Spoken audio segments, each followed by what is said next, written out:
네, 오늘은 홍 박사는 여기 스튜디오가 처음이지. 맞아요. 저번 주에 지난주에, 내가 연교수하고 했으니까 오늘은 여기가 처음인데 어때요? 왜 실제로 보니까 엄청 좋아요, 교수님. 좋아요? 넓잖아요. 넓어서. 넓잖아요.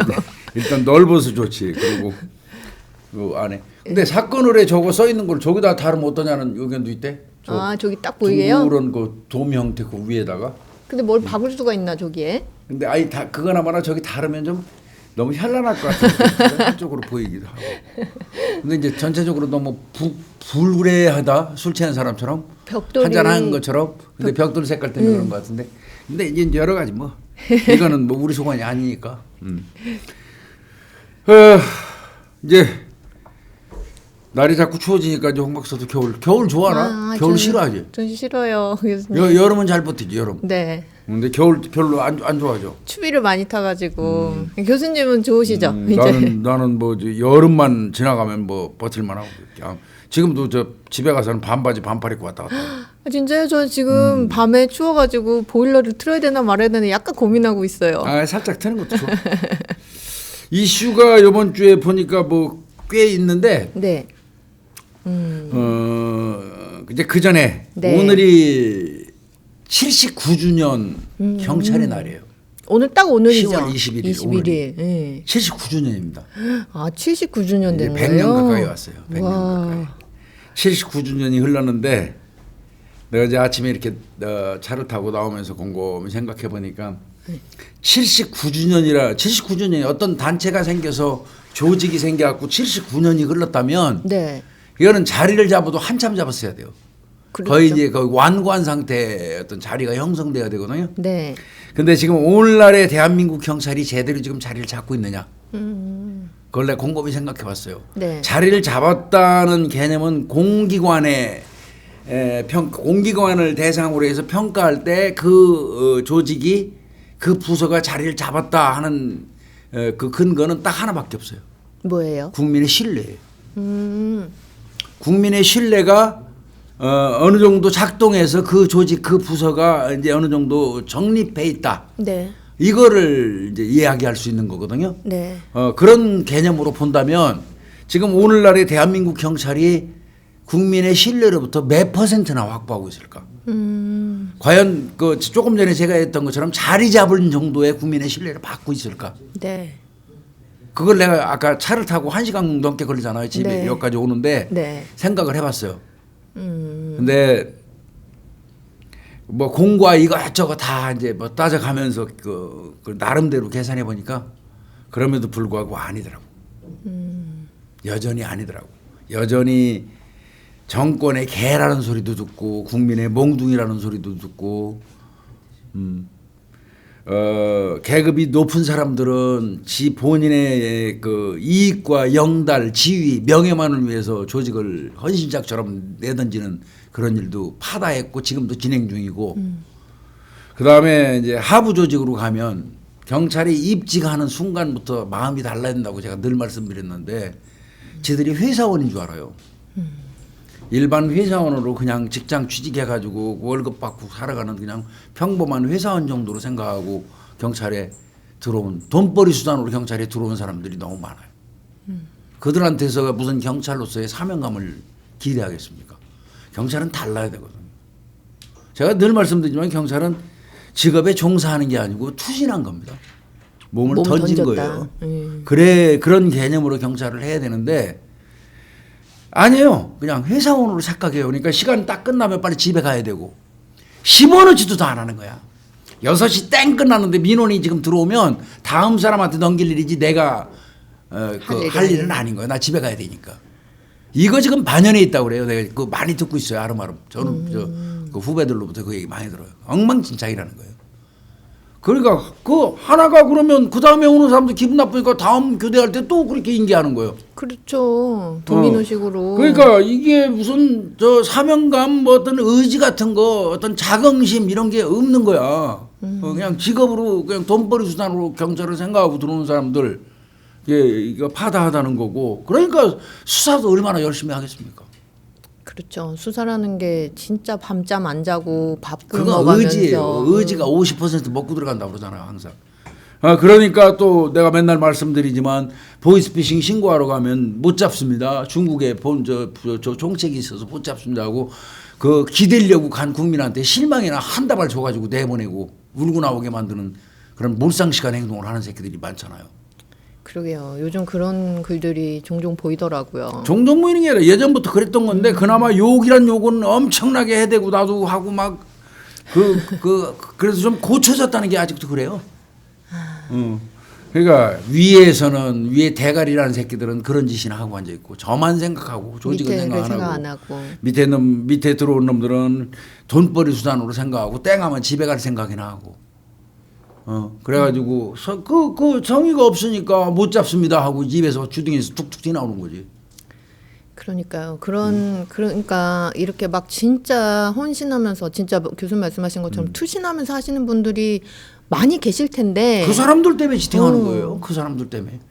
그나마 오늘날 경찰이 요 정도 가는 거는 지금 이 시간에도 또 새벽밥 먹어가면서 새벽 이슬 맞아가면서 골목길에서 잠복 근무하고 차에 매달려서 목숨 걸고 범인 추적하는 그리고 죽기 살기로 그 골목골목 순찰 도는 그 직원들에 의해서 돌아가는 거지. 나머지 그 일부 그 회사원으로 생각하는 그 하부 있는 놈들 저만 생각하는 윗대가리 새끼들 이 새끼들은 어떤 면에서 경찰 역적이에요. 맞아요. 열심히 하시는 분들의 업어서 그냥 가는 거죠. 업어서 가는 거예요. 그러니까 그나마 그 사람들 때문에 아주 바닥은 아닌 거예요. 맞아요. 진짜 속상해요, 속상해. 그 한 번밖에 없는 인생인데 와가지고 이렇게 비굴하게 살다 가는지 모르겠어요.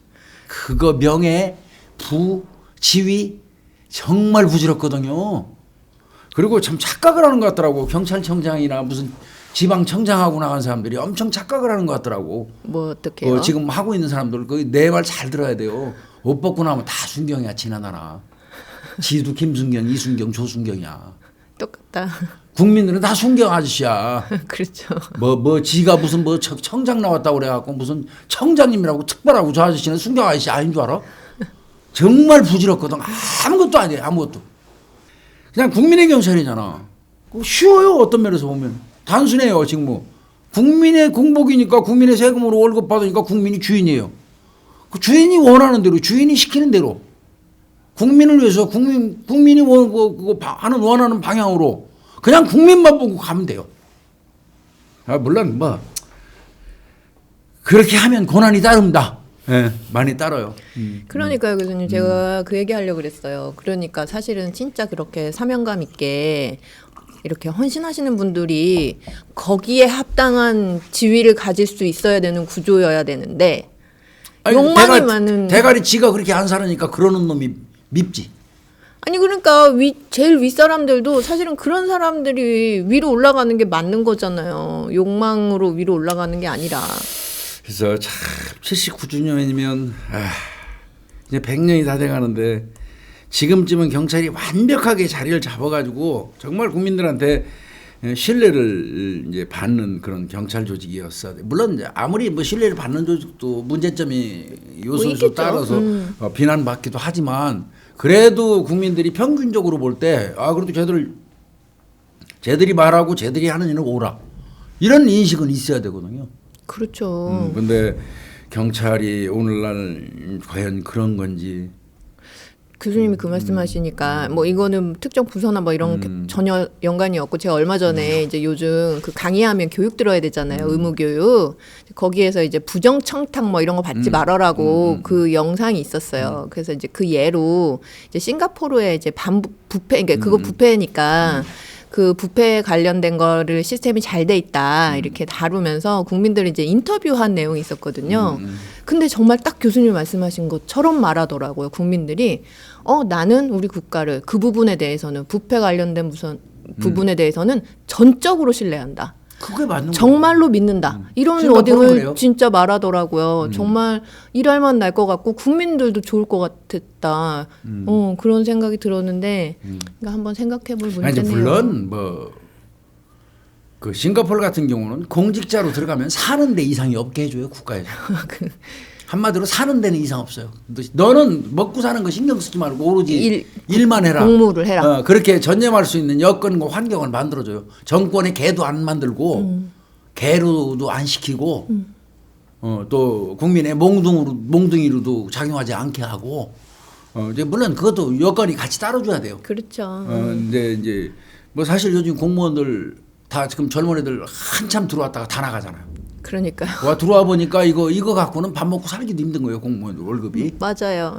이거는 한 번 정도 생각해봐야 됩니다. 먹고 살 수 있게 주고 대신 도둑질하고 뭐든지 하면 가차없이 박살내버리고. 맞아요. 이런 시스템 되잖아. 맞아요. 이제 그런 부분은 좀 생각해봐야 돼요. 쓸데없는데 돈 들이지 말고 그거는 좀 생각해볼 필요가 있다는 생각도 들어요. 물론 뭐 당근과 채찍이 병행돼야 된다는 건 뭐 기본 논리니까요. 근데 이제 그럼에도 불구하고 오늘 저는 좀 씁쓸하더라고요. 야, 79주년이면 참 대단한 세월이 흐르는데 변한 게 없구나. 여전히 정권의 개, 뭐 국민의 몽둥이, 견찰, 그게 가시지 않고 여전히 회자되고 있다. 이거는 현재 경찰의 주소를 알려주는 거거든요. 그렇죠. 예, 좀 서글프다는 생각이 들었어요. 이 순간 열심히 정말 사명감을 갖고 경찰로서 투신으로 생각하고 일하는 절대다수의 후배들이 있어서 경찰 조직이 지탱된다는 생각하고 그 후배들은 정말 이쁘죠. 그렇죠. 그들을 정말 격려하고 칭찬하고 그러면서 오늘 경찰의 날이라 한마디는 좀 하고 싶었어요. 그럼요. 예. 그래서 이제 첫 번째 이슈로 제가 뽑아본 게요. 네.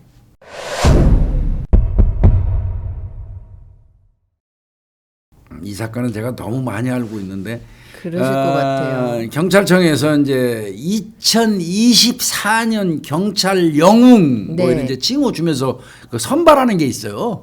네. 경찰 영웅. 그래서 네. 근데 이제 2024년 경찰 영웅으로 선정된 게 고 심재호 경위, 네. 고 이재현 경장, 네. 고 나성주, 네. 장진희 경사 이렇게 네 사람을 2024년 경찰 영웅으로 이제 그 선정을 했거든요. 네. 여기 보면 이제 아까 조금 전에 설명드린 심재호 경위하고 이재현 경장 요 두 사람은요. 네. 서울 서부경찰서 소속 강력반 형사였었어요. 네. 근데 이 사건 저도 잘 압니다. 2004년도 8월 달에 이양만이라는 폭력 사건 피의자 네. 이놈을 검거하려고 서울 마포구에 있는 카페로 출동해서 들이닥쳤는데 네. 이양만이가 미리 그 당시에 품 안에 그 흉기를 준비하고 있다가 마구 휘둘러 가지고 신분증 이렇게 제시하면서 가자. 폭력 사건이니까 살인 사건도 아니고. 맞아요. 예. 그랬는데 이양만이가 그냥 푹 찌르는 바람에 심재호 경위가 그 자리에 꼬꾸라졌어요. 아이고. 이거를 보고 이제 이양만 이재현 경장이 이재현 형사죠 그때 네네. 그 쓰러진 심재호 경위를 잡고 부축하면서 이놈하고 대응을 하다가 이렇게 찔렸어요. 아이고, 그러니까 두 분 다. 그래서 병원으로 이제 후송이 됐는데 급소를 찔렸습니다. 그래갖고 두 사람 다 병원으로 후송돼서 그냥 즉시 얼마 안 돼가지고 사망했어요. 그래서 이제 그 당시에 이 사람들한테 1급 특진 뭐 옥조근정은장 이렇게 추서했는데 요 사건 할 때 제가 현직에 있었기 때문에 그 직원들 그때 이제 교육도 또 이제 엄청 시켰죠. 흉기 같은 어떤 거 범인이라도 흉기를 소지하고 있다고 판단해야 된다. 꼭 살인범, 강력범이라고 그 사람들만 흉기 들었다고 주장하지 말고 수감하는 내놓고 저 신분증 한번 내놓으면 꼼짝 못하고 졸졸졸 따라오던 그런 시대 아니다 이제. 네. 신중하게 접근해야 된다는 그런 교육도 특별히 막 시키고 그랬었는데 그래서 심재호 경위하고 이재현 경장이 그때 그 마포 카페에서 흉기에 찔려서 이양만이한테 살해된 그런 사건이 있었고요. 네. 나성주 경사하고 장진희 경사 같은 경우는 네.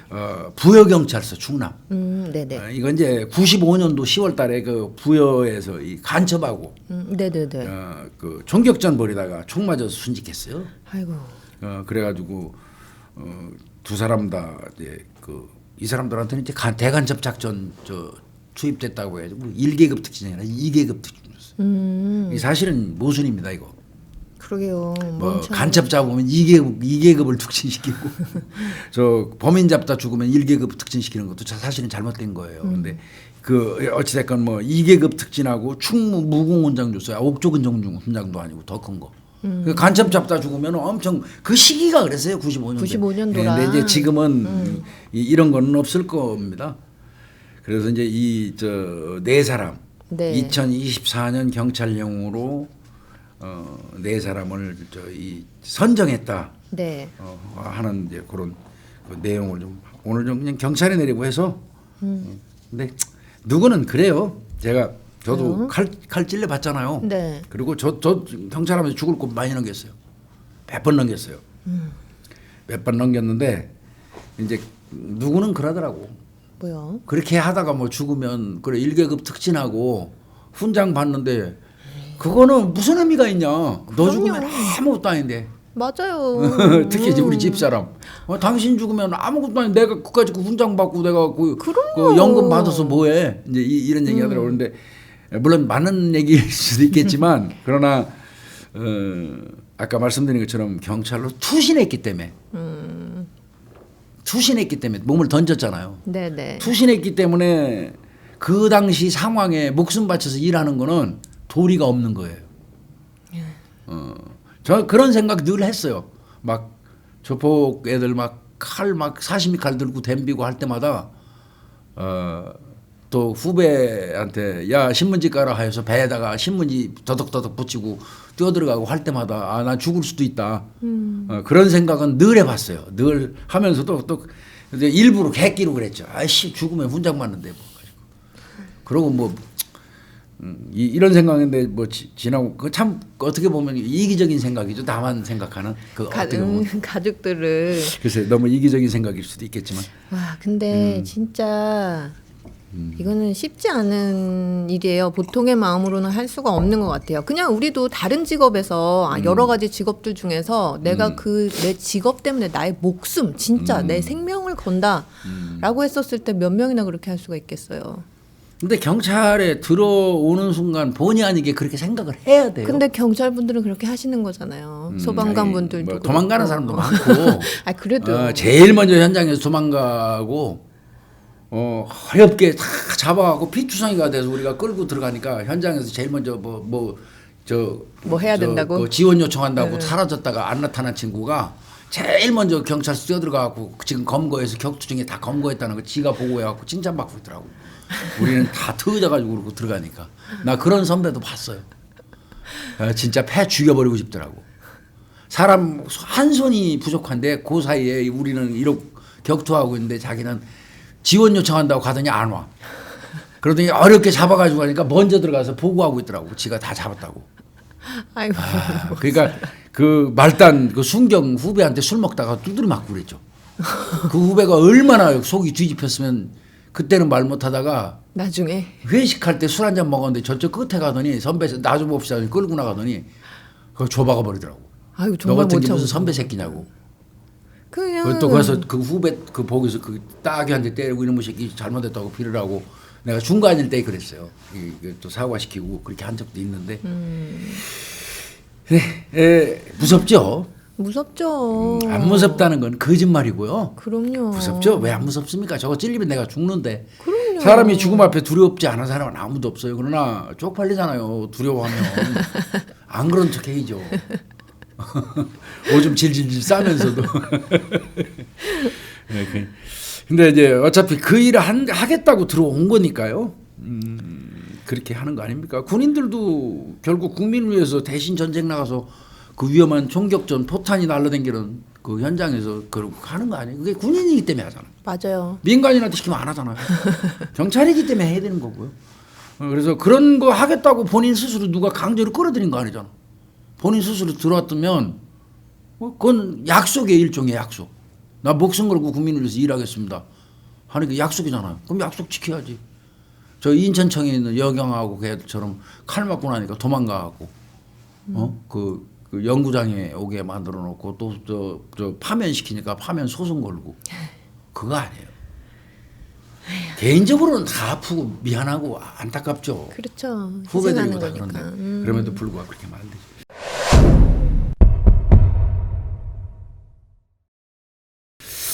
두 번째 이슈 볼까요? 네.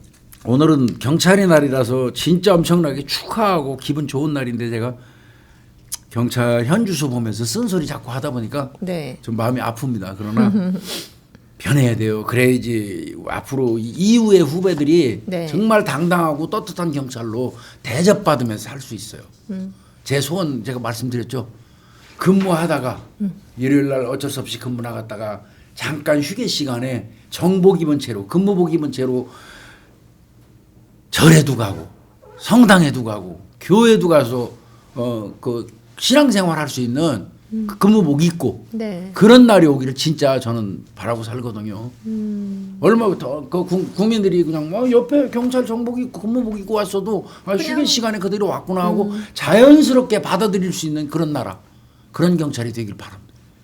지금은 그 예배당에 정복 입고 경찰 들어가서 앉아 있으면 다 불안할 쳐다보죠, 거예요. 뭐. 다 불안할 거예요. 뭐 왜 저 사람 왔는지. 그잖아요. 또 대학 가도 마음 놓고 들어가서 캠퍼스에서 자기가 졸업한 대학에 근무복 입고 순찰 들다가 들어가서 마음 놓고 캠퍼스에 앉아서 차도 한 잔 마시고 이럴 수 있는 나라가 돼야 되잖아요. 그런 경찰이. 지금 근무복 입고 대학을 어떻게 들어갑니까? 맞아요. 이게 너무 서글픈 일이에요. 그런 게 없었으면 좋겠어요. 두 번째 요거는요. 네. 이건 제가 수도 없이 요구했던 거예요. 수도 없이. 그 저한테도 뭐 자꾸 내가 인권위 요구하는 거 절대 아니에요. 인권이 필요합니다. 네. 저 현직에 있을 때 수감 문제 때문에 인권위에서 굉장히 그 제가 좀 고통을 좀 받았어요. 난 그 저 형사반장, 형사계장, 뭐 수사과장 시절에 우리 직원들한테 무작정 뒤로 수갑 채우라고 했어요. 뒷수갑 이렇게. 네, 뒷수갑. 예. 이후야를 막느라고 앞수갑, 뒷수갑 규정 없어요. 규정 없습니다. 네. 어떤 범인은 앞수갑 채우고 어떤 범인은 뒷수갑 채우라는 규정 없어요.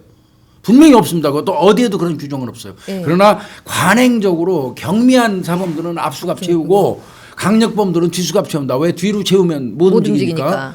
이제 그런 뭐 그 관행이 그 현직들 사이에 있는 건 사실이지만 저는 이후야를 막느라고 통일해서 뒷수갑 채우라고 했어요. 죄를 짓 놈은 그건 작건 죄진 거니까요. 네, 네. 그 도주할 저 우려를 차단시키는 거 뒷수갑이 최고거든요. 그렇죠. 그래서 이제 뒷수갑 안 채우면 막 우리 직원들한테 혼났어요. 근데 그러다 보니까 이제 그 교육을 많이 받으라고 그러더라고. 나를 인권 교육을 계속 그 해가지고. 근데 뭐 그러거나 말거나 저 콧등도 안 껴서 이거 징계거리도 아니니까 그거는. 근데 이제 또 일단 현행법에 저촉된 사람은 수갑 채우는 거에 대해서 법 규정이 없잖아요. 몇 년 이상의 징역이라고 판단해갖고 수갑 채우고 안 채우고 할 이유는 없잖아요. 없죠. 그러니까 수갑 채우는 거는 경찰이 그 어떤 뭐 부담이 없어. 부담이 없는 거예요. 그럼에도 불구하고 이제 또 관행 때문에 네, 네. 그냥 수갑 들 수 있으면 안 채우고 하는 좋죠. 안 채울 수만 있다면. 그런 일이 아예 없으면 좋지만. 그런데 그건 아니에요. 범법자한테 수갑 사용하는 거를 눈치 봐서는 안 되거든요. 네. 내용이 이거 비슷한 거예요. 경찰이 체포한 피의자가 도주하는 사건이 2024년도만 해도 6건 발생했어요. 6번. 6건. 근데 이 도주한 피해자 대부분이 이제 그 불법 체류신 분들이 많았어요. 그러니까 수갑도 안 채웠어요. 불법 체류자도 수갑 채우면 말 더럽게 많아요. 그렇죠. 불법 체류자가 엄밀히 얘기하면 무슨 일반 사범이냐. 그냥 우리나라 들어와서 안 나가는 것 뿐인데. 근데 그것도 법이잖아요. 그렇죠. 출입국관리법 위반이잖아요. 그렇죠. 그 법 위반인데도 그거 채우는 거 가지고 말이 되게 많았었어요. 제가 현직에 있을 때도 그랬어요. 저는 얄짤없이 채웠어요. 저 법은 법이죠. 근데 이제 이거 안 채우는 그 관행을 그대로 따르다가 지금 내용을 보니까 이제 그 불법 체류 외국인 6건 중에 5명이에요, 그게. 거의 대부분이네요. 네, 그리고 이제 나머지 내국인이 1건인데 네. 6건 중 5건의 피의자들 수갑을 안 채웠다가 다 도주한 걸로 이렇게 알려진 거예요. 근데 이 불법 체류 문제는 진짜 생각해 볼 문제가 있을 것 같아요. 왜냐면 일단 기본적으로 불법 체류자들이 딱 이제 경찰에 적발됐을 때 우리는 이제 출입국 관리소로 넘기거든요. 네, 딱 처음 딱 했었을 때 보일 수 있는 반응이 딱 2개잖아요. 냅다 튀거나 그러면 잡으면 안 채울 이유가 없죠. 이미 튀었던 사람인데 아니면 굉장히 공권력이라는 거예요. 외국의 공권력이라는 거가 굉장히 이렇게 위축이 되잖아요. 거기다가 내가 이제 잘못된 행동을 했으니까. 그러니까 아마 수능적일 거란 말이에요. 또 한절은. 그렇죠. 그러니까 이제 수능적이니까 이렇게 아니, 안 채우는 잠깐 거야. 방심했다가 근데 그냥 이들은 놓지. 늘 도망갈 생각이 있는 이 사람들은 사람들이잖아요. 항상 도망갈 사람들이에요. 어차피 우리나라 들어와서 기간이 찼는데도 도망다니면서 다니면서. 안 간 사람들이에요. 그렇죠. 그 기본적으로 이 사람들한테 깔리는 건 도망이에요. 그렇죠. 범죄 자체가. 그러면 도망자가 잡힌 거야.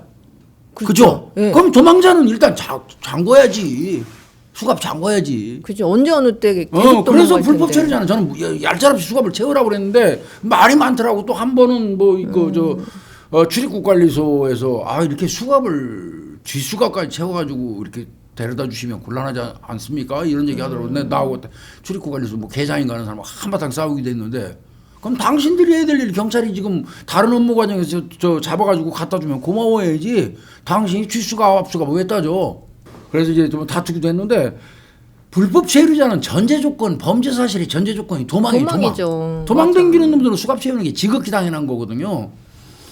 그 이제 이것도 보니까 6건 중에 5건이 이제 저 불법 체류자 관련된 거예요. 네네. 그 이제 일단 도망가면 해먹잖아요, 이거. 그럼요. 더 꽁꽁 숨을 텐데요. 그래서 이제 이 경찰이 수갑을 채우지 않는 데다가 불법 체류자라고 하니까 뭐 이렇게 큰 범죄자 범죄라고, 취급을 안 해. 네. 인식이. 네. 그래서 느슨해지면 그대로 그냥 내뛰는 그렇죠. 이제 이런 상황이거든요. 좀 전에 말씀하신 것처럼 외국인이다 보니까 우리한테 딱 걸리면 처음에 엄청 순응하고 발발 기는 것처럼 해요. 그러나 머릿속에는 도망갈 생각만 있는 거거든요. 기회만 나타나라 이러는 거죠. 이제 이런 거거든요. 그래서 이제 앞으로 예. 경찰관들은 이제 수갑을 다 채운다는 겁니다. 이게. 이제 그래서 수갑 강화한다는 겁니다. 이게. 네네네. 물론 이제 미성년자 같은 경우는 조금 이제 관리를 좀 그렇죠. 하고 그다음에 특별한 경우 뭐 아픈 사람이라든지 그렇죠. 이런 경우를 제외하고는 적극적으로 불법 체류자 체포할 때 네. 수갑을 채워라. 이제 이렇게 아마 경찰청에서 한 것 같아요. 네네. 이렇게 얘기했어요. 사건의 경중을 불문하고 네. 피의자나 불법 체포자는 불법 체류자는 네. 언제라도 도주할 수 있으므로 네. 기본과 원칙을 지켜야 한다. 도주할 가능성이 적을 것이라는 방심은 금물이다. 맞죠. 진즉에 하지 진즉에. 내가 이거 할 때마다 인권위원회 교육받게 하더니 말이야. 나 이 인권위원회 모범생이에요. 장학생이에요. 자주 가셔가지고요. 네, 자주 써서 올렸어요. 출석을. 반성문. 저는 그래서 이런 부분 이제 또 제가 이제 이 얘기 들으면서 꼭 말씀드리는 건 우리 후배들한테 네. 경중 따지지 말고요. 뒷수갑 채우는 겁니다. 범죄자 검거는 해놓고 봐야죠. 그렇죠. 그리고 법대로 하면 돼요. 미란다 원칙 고지하고 체포하고. 네. 그다음에 연행하는 거 경찰 장구 사용하는 건 경찰관서까지 수갑 채워서 가는 거 뒤로 하건 앞으로 하건 무슨 상관이에요. 데려다 놓고. 그런데 이제 고의로 이런 말이 있어요. 뭐 꽉 물고 늘어지는 게 고의로 수갑을 쪼이게 꽉 눌러놓는다. 이거 세게. 근데 그런 짓 하는 거는 안 되죠. 경찰이. 그렇죠. 일부러 그거는 그건 가혹행위입니다. 처벌받아야 돼요. 이게 적어도 돌을 정도. 손목이. 이게 손목에 네. 수갑이 부착돼 가지고 그대로 고정 상태에 있게 수갑을 채우면 그건 분명히 학대 행위하는 거예요. 그렇죠. 피도 한 통. 가혹 행위하는 겁니다. 그건 잘못된 거예요. 수갑은 어떤 양태 정도로 태우냐면 돌을 정도. 돌을 정도. 이렇게 수갑이 동글동글하게 돌아갈 정도. 그러니까 그냥 우리 작은 팔찌나 시계 찬 것처럼 정도. 저 살에 딱 접착돼 가지고 꼼짝도 이게 안 할 정도로 채우는 안 거는 되고. 가혹행위예요. 돌을 정도로만 채워주면 앞을 채우건 뒤를 채우건 상관없거든요. 그 재판 이 피의자를 놓쳐서는 안 되겠죠. 잡는데도 힘든데 놓쳐서는 안 되겠죠. 그래서 이제 불법 체류자 그동안 관행적으로 안 채우던 거, 네네. 이제는 수갑 채울 것 같습니다. 그러니까 몇 번의 반성이 일이 있고 난 다음에 꼭 이게 받아들여지더라고요.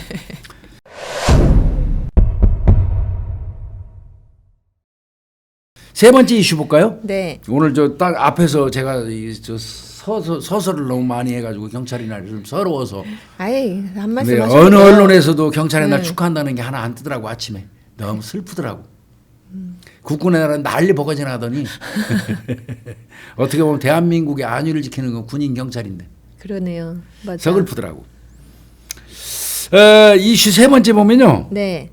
아 이런 인간도 있더라고요. 아유 이 진짜 이거 사람 아니에요 이거. 예. 이거 보셨죠? 예. 살인죄로 무기징역을 받고 이제 교도소에 복역 중인 사람이에요. 80대예요. 나이가요 그러니까 교수님. 무기징역 받아갖고 오래 살았나 봐요. 그러게 말해요. 나이가 80대가 됐는데 참 오래도 살아요 교도소에서. 82 그냥 교도소가 세. 편한 거야. 아유. 규칙적인 생활하고 공짜 밥 주고 생활 살았는데 아무 머리 쓸 일이 없고. 뭐 그러신 돈이 것 같아. 들어가요. 뭐가 돈이 들어가요? 들어가 뭐가 들어가 책임질 사람이 있어.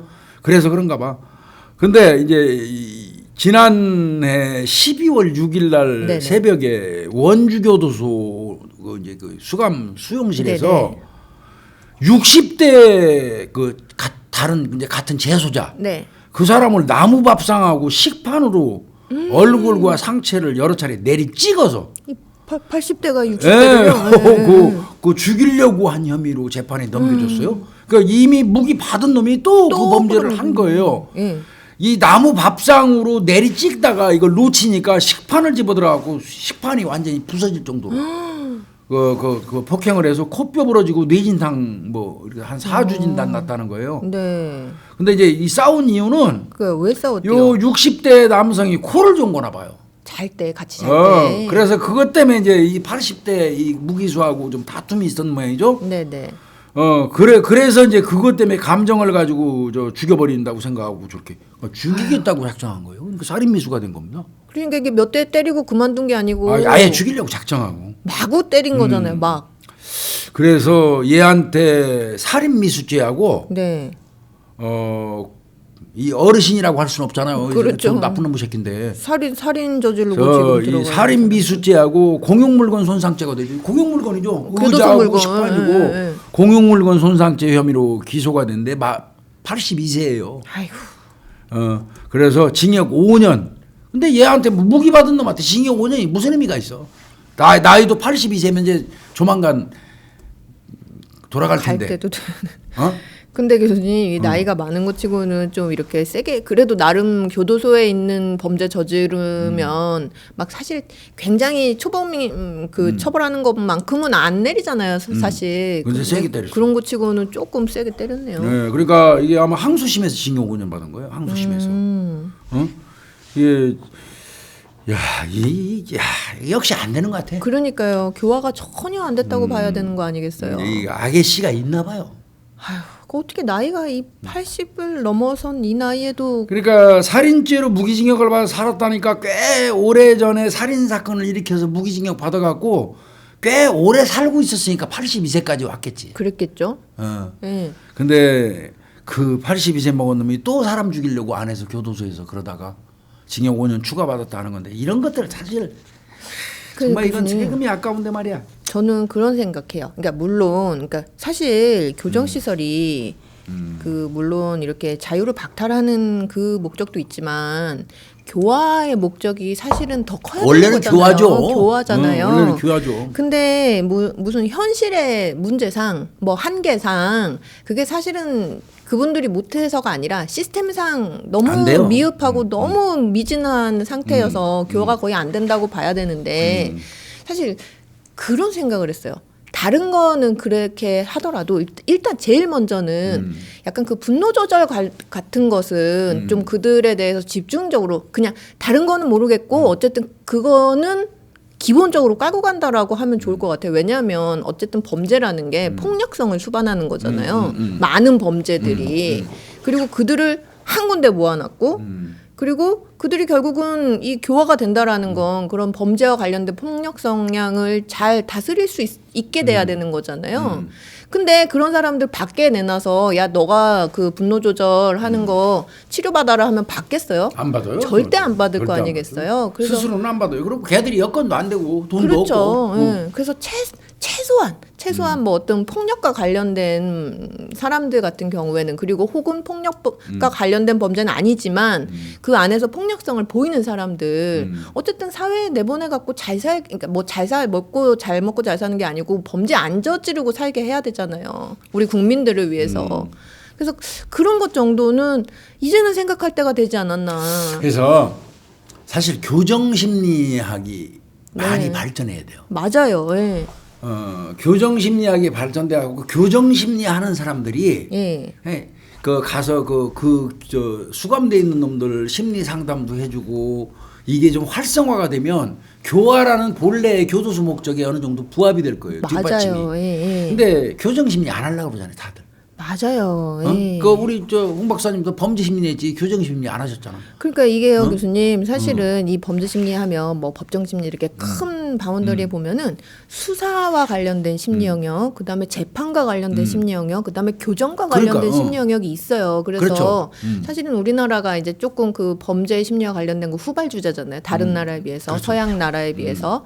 그래서 이제 그런 자료나 이런 것들을 보면 이 큰 파트만큼 교정 파트도 연구가 굉장히 잘 돼 있고 이 해외에서는 이걸 굉장히 중요하게 여기는 엄청 따집니다. 그거. 파트 중에 하나란 말이에요. 미국 같은 데는 굉장히 세요 교정심리가. 근데 아직 우리나라에는 부족한 부분이 맞는 것 같아요. 수사 단계에서 프로파일이 있는가 하면 교정 단계에서 제대로 한 프로파일이 더 많아요. 네, 맞아요. 우리가 지금 소개하는 미국의 연살인마들 뭐 이런 거 하는 거는 사실 그 교정심리 단계에서 수감돼 있는 상태에서 교정심리 담당하시는 학자 박사들이 애들이. 그거 도출해 가지고 논문 발표하고 하는 거예요. 알려주고 맞아요. 어? 그런데 이제 그런 부분이 좀 안타깝기는 해. 우리 홍 박사님도 교정심리 하잖아. 나는 좀 아쉬운 게 원래 이수정 교수가 교정심리학이잖아요, 전공이. 그렇죠. 일단 왜냐면 재범 위험성 뭐 그쪽으로 계속 가셔서 평가하고 그쪽에서 이렇게 커줬으면 우리가 좀 균형이 잡혔을 텐데.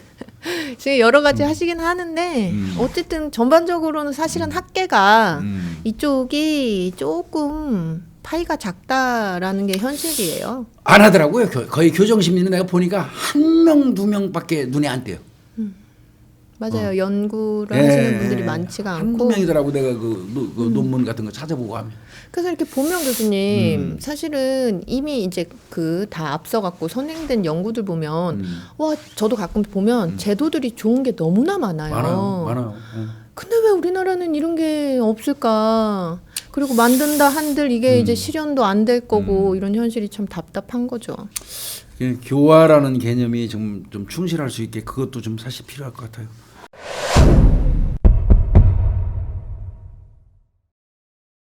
마지막 이슈 하나 볼까요? 네. 여기 나쁜 놈의 새끼 이거는 우리가 소개를 진지게 했었어요. 네네 맞아요. 이거 이렇게 쳐 죽일 놈이지 이거. 아주 나쁜 놈이죠. 작년 7월 15일 날 여름에 새벽에 인천 그 중구 잠진도 제 방에서 자기 아내 30대 아내 데리고 가고 네네. 외도하다가 들켰잖아요. 그래서 자기 마누라 죽이려고 가다가 바다에다가 빠뜨리고 아내가 그 헤엄쳐서 오니까 그 이따만한 돌로 머리에다 던져서 맞아가지고 죽게 했던 그 아주 인간 쓰레기 악마죠 악마. 악마죠. 이 새끼 관련된 거예요 이거. 이거 관련된 거 법 이제 결국은 대법원에서 이제 최종 나왔어요. 확정이에요? 그래서 잠깐 말씀드리려고 그래요. 17일 날이네요 엊그제. 네. 대법원 일부 서경환 대법관이에요. 네. 살인 혐의로 기소된 그 박가 그 31살 네. 얘한테 그 징역 28년 줬어요.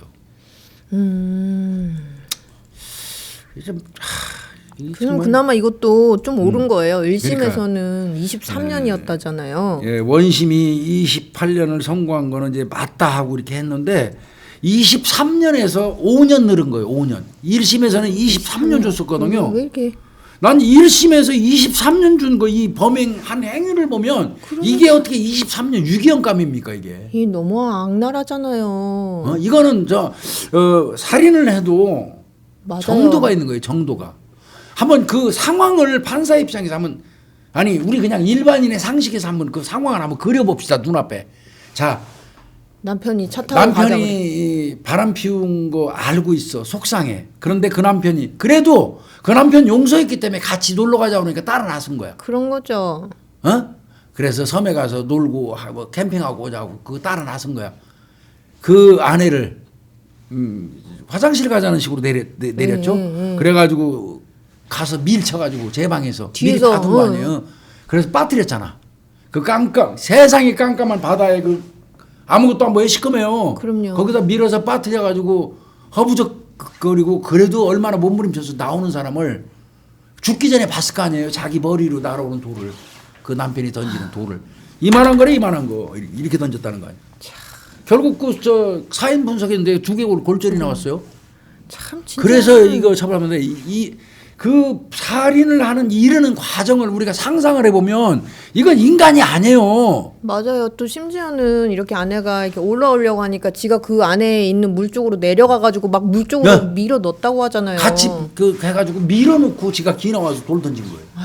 이게 인간 아니거든요. 인간이 아니죠. 근데 이거한테 1심에서 징역 23년 준 것도 저는 이해가 안 가거든요. 그리고 얼마나 뻔뻔해요. 그래놓고서는 아내가 혼자 발 헛디뎌 갖고 그러니까요. 떨어진 거라고 거짓말로 거짓말 허위 치고. 신고하고 말이에요.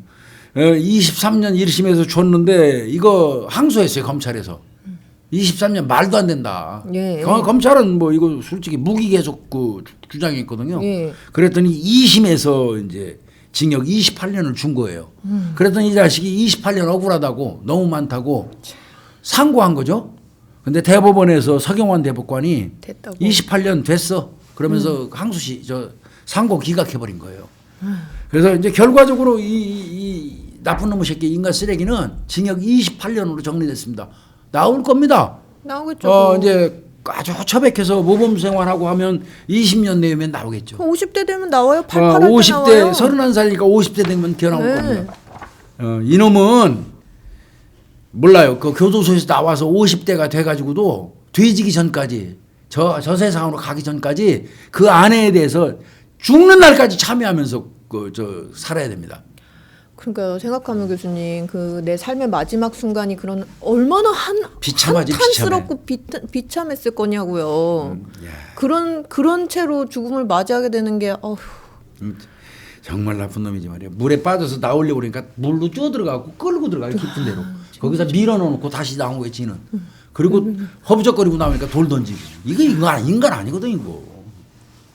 근데 하여튼 징역 28년으로 정리가 됐습니다.